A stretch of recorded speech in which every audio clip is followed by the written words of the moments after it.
What's up, everybody? Welcome back to another movie review. Today we are talking about 1978's Superman, directed by Richard Donner and starring Christopher Reeves as the Caped Superman himself.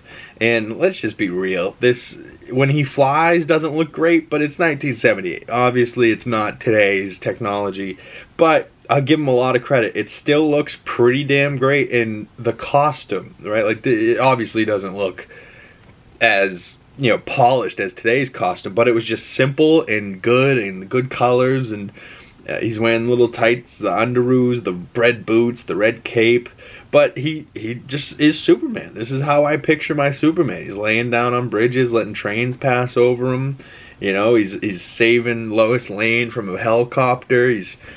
It's great, but my favorite parts of this movie are definitely seeing his Clark Kent, right? Because Superman Kal-El is great, but Clark Kent is a big part of this character as well.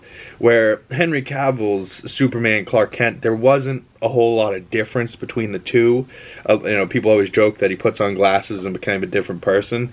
But Christopher Reeves' Clark Kent had a different voice, and he hunched a little bit, and then when he became Superman, he became straight necked, straight back, big, you know, deeper voice. He just had that, you know, swag to him a little bit between the two to like differentiate the two, you know, just to separate Kal-El and Clark Kent, but yet they're still the same person. But both of them have feelings for Miss Lois Lane, so, and she doesn't quite know which one's which at this point, but once she figures it out, it's great. But she's like, gotta interview him. He's like, I wouldn't smoke, Miss Lane.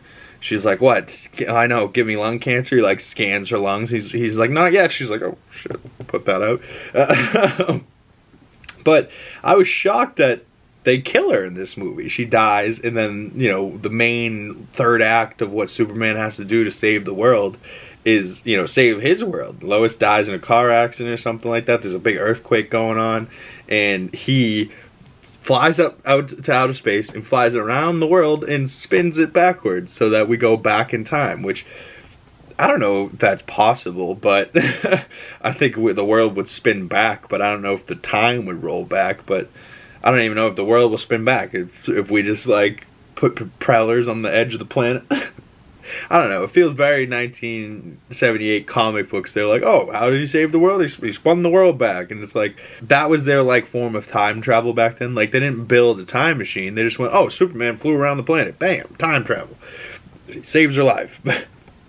I don't know. It works. It doesn't work. It works kind of for me. For, you know, I'm not thinking about it too much just now after the fact that now I'm like talking in front of a camera. I'm like thinking about it. I'm like, man, that is pretty dumb. But speaking of pretty dumb, Lex Luthor in this movie is pretty great. Gene Hackman's amazing, but his partner in crime here over on the left, I don't know his name, the actor's name, but he's hilarious in this movie.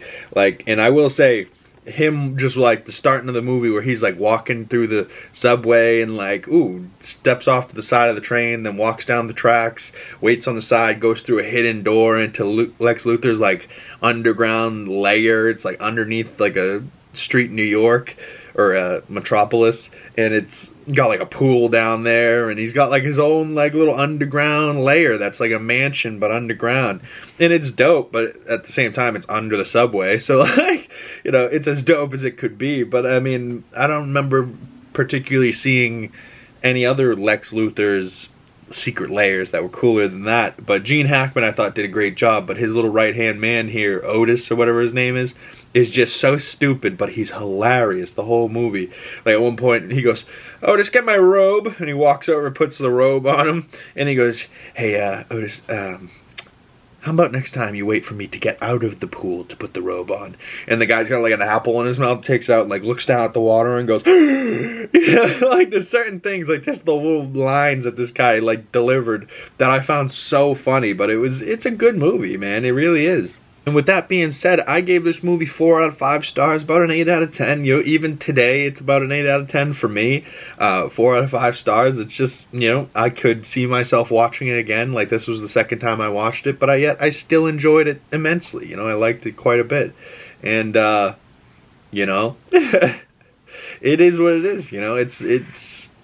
It honestly makes me very happy to see this Christopher Reeve Superman and know that we're in the hands of like a James Gunn, because this to me is the best Superman. I've seen some of the other ones, but, you know, Henry Cavill's was just like a darker Superman. I feel like this is much more who Superman was. Reminds me a lot of like the animated Justice League Superman, which was like my Superman because I never saw these live action ones growing up. I saw the one with Kevin Spacey, but that one's not really that great a movie. I mean, Kevin Spacey's pretty good as Lex Luthor, but I couldn't even tell you the name of that dude that plays Superman. Like, he's just not good. Not great, at least. He's okay, but he's not, you know, all it's cracked up to be. But, you know, I'll get through them. This is my first movie in the DC movie rewatch. If there's movies before this you think I should go check out, comment those below. But we're starting here, and then we go Superman 2, 3, 4. We work our way up to 89 Batman, and then we're working our way through the entire DC universe. So stay tuned for that. I'm super excited to see James Gunn's Superman Legacy. I just think Superman as a character is in very good hands, and just to see how he then builds out the Justice League DC universe over there at Warner Brothers, we're in good hands with him. You know, people have been getting on Kevin Feige lately, being like, he's not the man he used to be. Marvel's not what it used to be.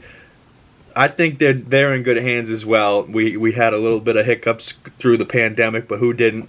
But the hands of DC with James Gunn and Kevin Feige over at Marvel, I feel very, very good hands about the future of this stuff, because I think it's going to be insane. But stay tuned. Comment below what you'd like to see me watch next. And stay tuned for the next movie review. We're going to be talking about a new movie that I've seen now in 2024, one of my first time watches, which is Gran Turismo. So stay tuned for that, and we'll see you guys in the next video. Peace.